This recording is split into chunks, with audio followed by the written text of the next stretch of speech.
Wizara ya Ulinzi ya Belarus imetangaza kuwa majeshi ya Urusi na Belarus yamepanga matumizi ya silaha za nyuklia zisizo za kimkakati na ni strategic nuclear pamoja na makombora aina ya Oreshniki wakati wa mazoezi ya kijeshi ya Zapad 2025.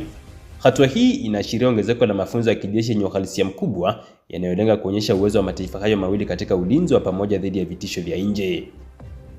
Mazoezi ya Zapad hufanyika kila baada ya miaka kadhaa na mara nyingi huchukuliwa na NATO kama ishara ya nguvu za kijeshi za Urusi na washirika wake. Kwa mwaka huu, mazoezi yamejikita katika mashambulizi ya pamoja, ulinzi wa anga na uratibu wa matumizi ya silaha za kisasa, ikiwemo mifumo ya makombora yanayoweza kubeba vichwa vya nyuklia.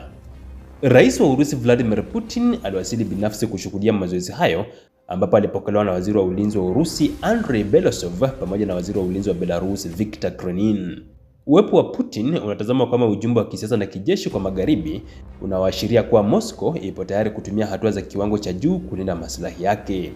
Wachambuzi wa masuala ya kijeshi wanaona kuwa mazoezi haya yanahusiana moja kwa moja na mvutano unaoendelea kati ya Urusi na NATO, hususan kutokana na vita vinavyoendelea nchini Ukraine na ongezeko la uwepo wa kijeshi wa NATO katika Ulaya Mashariki.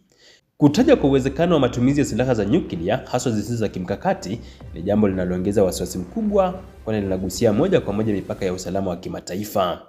Kwa upande wa Belarus, ushiriki wake wa karibu na Urusi katika mazoezi haya unaashiria kuimarika kwa ushirikiano wa kijeshi baina ya nchi hizo mbili, hatua inayoongeza hofu ya nchi jirani kama Poland, Lithuania pamoja na Latvia.